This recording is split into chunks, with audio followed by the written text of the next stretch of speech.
Ang Luzon, Visayas at Mindanao na siyang tatlong malalaking isla sa ating bansa, pwede na daw pagdugtong-dugtungin dahil sa mga malalaking tulay na gagawin. Sa ngayon, ang Cebu-Cordova Link Expressway o CCLEX ang itinuturing na pinakamahaba at mataas na tulay sa Pilipinas na may habang 8.9 kilometers at may taas na 476 feet. Pero ang CCLEX ay malalagpasan din dahil sa mga itinatayong naglalakihang tulay sa ating bansa.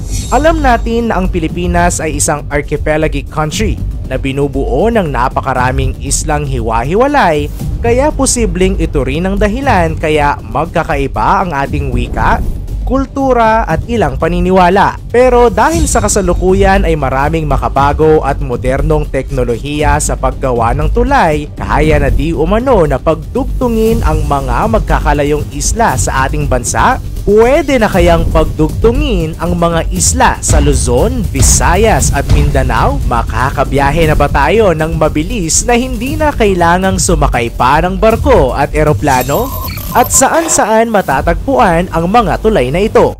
10 mga tulay na magdudugtong sa mga malalaking isla ng Pilipinas. Yan ang ating aalamin.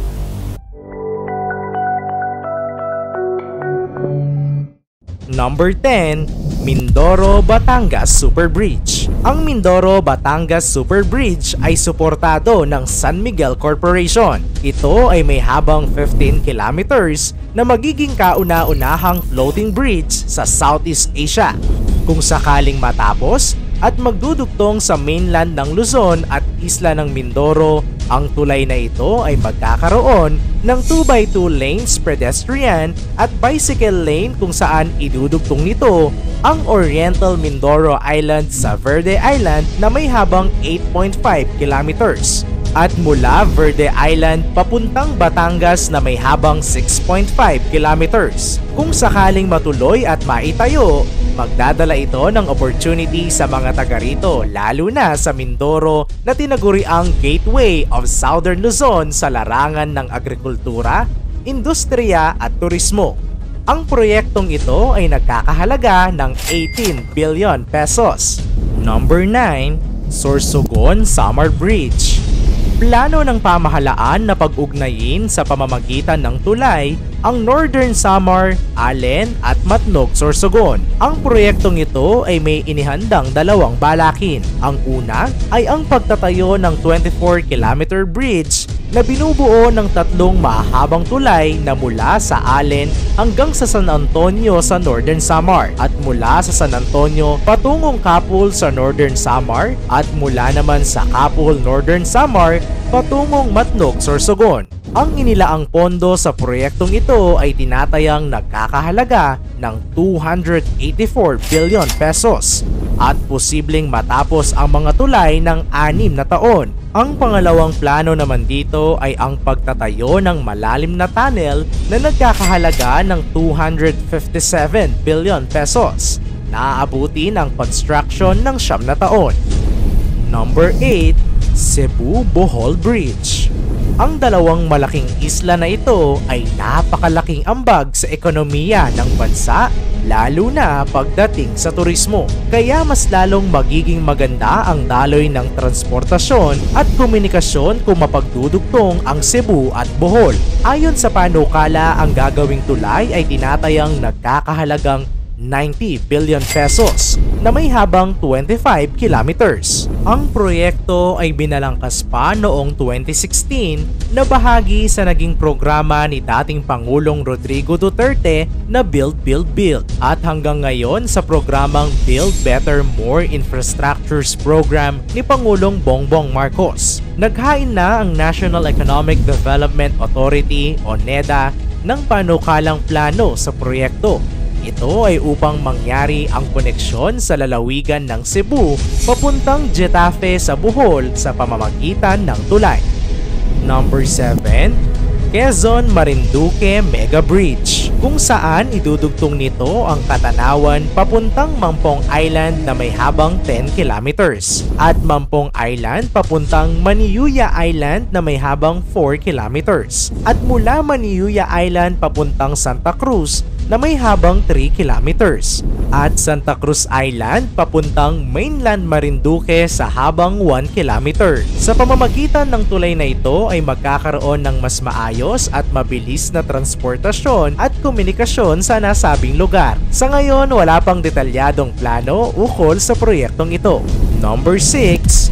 Catanduanes-Camarines Friendship Bridge. Ang Catanduanes-Camarines Friendship Bridge ay may habang 10 kilometers at tinatayang nagkakahalaga ng $438 million na gagamitin sa pagsasaayos ng mga kalsada, road separator at iba pang kailangang gamit sa infrastruktura. Kung mangyari man ang pagpapatayo sa tulay na ito, magkakaroon ng mas maayos na komunikasyon ng serbisyo at kalakal.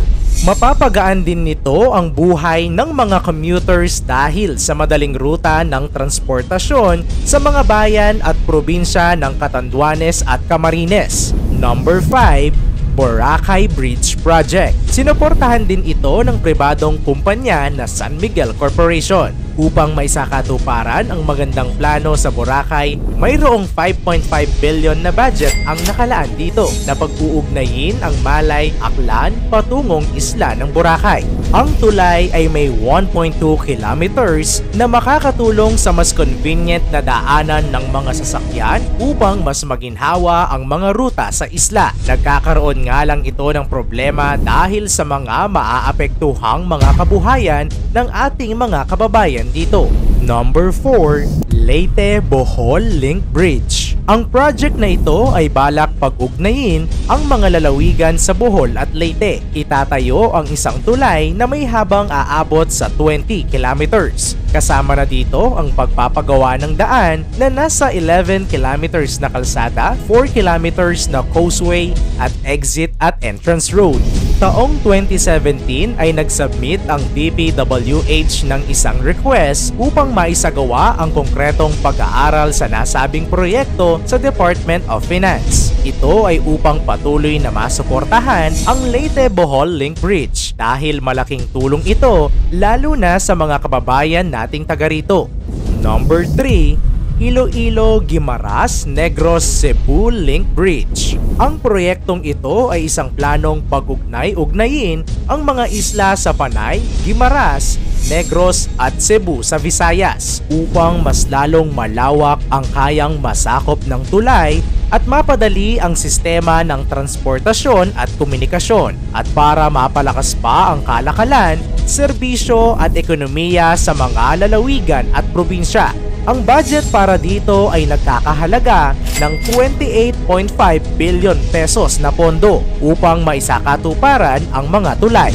Number 2. Leyte Mindanao Link Bridge. Ito na rin ang isa sa paraan upang makakonekta sa isla ng Mindanao. Ang Southern Leyte at Surigao ang dalawang isla na pinakamalapit upang magtagpo ang isla ng Visayas at Mindanao. Kaya naman minabuti ng pamahalaan na bumuo ng tulay upang mapadali ang akses sa dalawang malaking isla. Ayon sa DPWH, hindi daw praktikal na magtayo ng tulay dito dahil sa ilalim ng tubig sa pasukan sa Surigao Strait. Ang teknolohiya kasing ginagamit ay epektibo lamang hanggang 15 meters na lalim sa tubig. Maliban sa mga sasakyang pandagat sa hinaharap, ang pagkokonekta ng Visayas at Mindanao ay maisasakatuparan lamang ng underground tunnel pero napakamahal ng maaring budget dito. Number 1. Bataan Cavite Interlink Bridge. Ito ang isa sa mga inaabangang tulay ng marami lalo na ng mga taga Cavite at Bataan. Ang tulay ay gagawin sa Manila Bay ayon sa plano. Ang Bataan Cavite Interlink ay magsisimula sa first quarter ng taong 2024. Ang tulay ay may habang 32 kilometers at nagkakahalaga ang proyekto sa 187 billion pesos. Ngayong taon ay sinisimulan na ang soil testing at drilling sa mega project na ito. Kung maisakatuparan at matapos ang Bataan Cavite Interlink Bridge ay magiging malaking ginhawa at tulong ito upang lalong mapabilis at mapadali ang paglalakbay at komunikasyon sa Bataan, Cavite at National Capital Region. Sa mga planong tulay na nabanggit, ano ang pinaka nagustuhan at susuportahan mo? Ikomento mo naman ito sa ibaba. Paki-like ang video. I-share mo na rin sa iba. Salamat at God bless!